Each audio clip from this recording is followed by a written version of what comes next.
Welcome on in and gather around, gang. It's time for some more Total War Warhammer 3 news. This time, a little bit of a less positive note.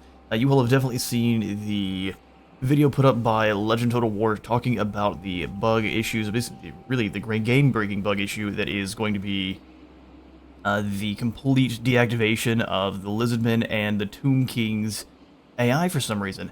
Not sure exactly why it's happened, but it's definitely kind of kicked on in the last couple updates. There's always been a few weird issues with the Tomb Kings, the Lizardmen, and some of the other factions like the Chaos Dwarfs that have kind of strange rosters that the AI seem to have issues actually kind of piloting. This has only been made worse in more recent updates where now they just seem to just do nothing at all. So I've had my head down in a couple of series. If you have a couple of series going at once, made it very hard for me to pinpoint and actually look into the bug issues we were running into, so we're going to try to change that a little bit going forward. That way I can not only look into and get these bugs, actually see about trying to iron them out, discuss them better with CA, and actually get them out to you all so you can see what's going on in the campaign. So here on this channel, we'll try to be a little bit more diligent about finding those bugs, and then seeing what we can to either at least shine some light on them for CA so that they have to get in there and fix them, or get the word out to you all so you can do the same. CA is one of those companies, Freedom Assembly is one of those companies that just doesn't tend to make any big drastic changes unless they're kind of forced to, and this is how it is with any kind of major corporation. I love this game. I like CA and the work they put out. I don't want to see this go the way of Bungie, Blizzard, a couple of the other corporations we've seen that have just completely cut off their own, I don't know if it's channels of communication or they're so out of touch with their community now, they just don't care. What I don't like is being lied to, and that's kind of what it feels like CA has been doing for the past couple updates. For example, hotfix 6.3, I'll go ahead and switch this over here, was supposed to, and actually they worded this incredibly mealy as well, just to one of the things that I'm not a big fan of. Whenever you're reading through these, you always have to look at the exact wording a company is going to be putting out, unless it's a kind of a smaller indie developer that you can tell their passion's in it. These are written by someone whose job it is to write these, and so they will do everything they can to shine whatever this update is in a good light. For example, we've started to address an issue that has been around for a while. It became more widespread recently. It involved units with zero treasury costs, unit caps, or limited recruitment. This is not the base problem, and they know that. There's absolutely no way that a single member of the development team on CA, if they play the game even a little bit, did not notice that the Lizardmen and the Tomb Kings have completely stopped just doing anything. For example, we'll switch back over to the game now. And also, there was just no mention whatsoever of the fact that, oh yeah, they're just having issues recruiting. No, that's not the problem. Look here. Cetra, we are 8 turns in, and granted this is on normal difficulty because I'm wanting to try to get it on what everyone else would be playing on naturally. I tend to play on Legendary very hard, but that's not the difficulty that everyone plays on, so just for normal, even on normal, what is Cetra doing here? This is his starting army. And actually he's missing a couple units, so his starting army, and he might have even lost some on the auto-resolve, or just he disbanded them for some reason. He's missing units. He's only claimed it to Numos, Qatar is completely fine, and Springs of Eternal Life hasn't even been messed with. King Oftos over here, also, the Black Pyramid, I know you all have seen just the massive amount of stacks that the Black Pyramid of Nagash will build up around the Black Pyramid to keep it safe. He's still got his starting army as well. Actually, also looks like he's missing a few, so I don't know if they're even disbanding units to start. Is really bizarre.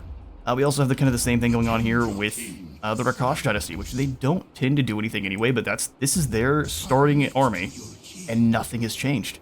It's bizarre. Same thing, what we can kind of see with Talakwa, but Talakwa always gets run over because the Lizardmen aren't really reacting. This is just kind of showing off the Tomb Kings. I'm guessing if we came over here to Khalida, she also would be doing just about nothing and getting run over. Why this is a much bigger deal than it seems like it is if you were playing any of the campaigns that would normally either be allied with or be neutral with these factions, they are going to get obliterated by their first enemies, and then that enemy is going to become so much stronger, so much faster, simply because they're not going to have any kind of struggle whatsoever to conquer that land and get those resources online, especially since the AI gets all sorts of cheats in the background anyway the higher in difficulty you go up. There will be no cheats on normal, so just with kind of base game, they're not doing anything. And let me show you how the Lizardmen are the same. It's not just that they're making bad decisions. They just hold up and do nothing. So it's making the surrounding campaigns on these factions not fun in the slightest. The fact that we've got a DLC coming on up with the game in this kind of state is not good. We need to pivot, put a little bit of a pause on getting our DLC done, because let's think about it this way. As an analogy, if you're someone's trying to sell you a car, for example, and they're also trying to sell you a bunch of upgrades of that car after they've got those planned up. But you are never going to buy any of those upgrades for the car, period, if the car itself didn't work or was broken. Why am I going to buy a broken car and buy upgrades for it? So it's one of those things where you have got to get in there and fix the base game. Get whatever this is going on, where the Tomb Kings and Lizardmen are doing absolutely nothing. And then there's secondary issues where you've got stuff like the Chaos Dwarves, where they're recruiting nothing but laborer armies, even when they have the infrastructure for stronger forces. And so it's just allowing anyone that is facing the Chaos Dwarves to curb stomp them and move right along. Let's jump over into a Lizardmen campaign, and I will show you on that side. And welcome all to Sunny Lustria. I meant Ratman campaign, showing off what's going on with the Lizardmen. So, you've just look at this. You can probably see the problem already. Yes, it is actually building up their faction. That is a good thing. But what is Gorok doing? Gorok is doing nothing. Krell, get it back over here. See if you get a bit closer. Oh, you can't see what he has? No, we can't. Either way, that doesn't matter. He is legitimately rolling with the base army. He hasn't taken out any extra territory, and Skulltaker here is rolling with a full squad of Blood Reapers and Bloodletters. He's already built up and ready to go. Lord Zlotic here doesn't usually do anything, but also built up no extra troops. It's not just the minor factions, it is major factions rather, it is the entirety of that race. So Ted Henwin here, he has moved back up towards Kikes to kind of stop me from getting through, from what it seems. But he's not doing anything. He's not recruiting any units. He's got his base army all the way down with Oxyatl as well. Oxyatl has actually taken territory, but as you can see, there's really nothing here. It's bizarre. The Lizardmen are refusing to do anything. We're at a point in this campaign. Yes, we're only 9 turns in, but you should be at least seeing them recruit a few more units, take out their starting enemy. That's just not what we're seeing here. It's very bad. I'm not gonna wax lyrical forever on this. So what should you all be doing?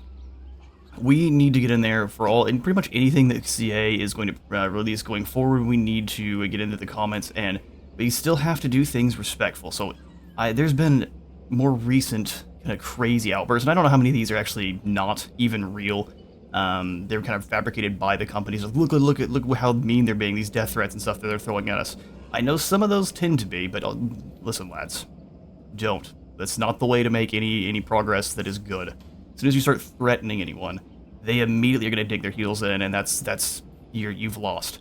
So the way we do this is you must go in and you must be respectful. Say, hey, Lizardmen and Tomb Kings are broken. When we get that reworked?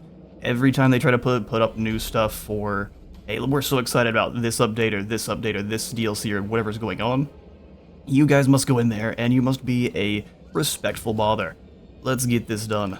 We've got to get the Lizardmen, the Tomb Kings fixed. There's lots going on. There's lots of good about this game, honestly. Each update brings lots of good new mechanics. They refresh. Refreshing the old factions is all good stuff. But we can't have refreshes rather that also come in and break entire factions where you just can't play campaigns in that section. If you're playing Skulltaker, it's the easiest campaign ever. You just run over everyone and they don't do anything to you. Same thing with Pestilence. Pestilence, this has been the easiest start to a Pestilence campaign I've ever had. While that is good for maybe a new player, it's just not good for the longevity of the game. So CA, talking directly to you guys, let's get the house in order before we try to sell any new stuff. I love what you guys are putting out, but we can't be taking steps backwards right now. You guys have lost a lot of momentum, and we haven't been making a lot of progress with DLC releases, especially when you guys keep telling us, oh yeah, we're gonna release a bunch more DLC this year, or this is supposed to be the year of Total War. And all it's really been is us watching kind of misstep after misstep. So let's get the momentum back in gear, and we can all get to enjoying Total War and just the Warhammer games that we have loved for, man, it's so long now. Thanks all for coming on by this little bit of a more negative episode. Leave your comments in the, or at least your thoughts in the comments below. I have been Space Wizard Total War. If you enjoyed, do remember to leave a like for the like god and a sub for the sub, though, and I'll see you all in the next one.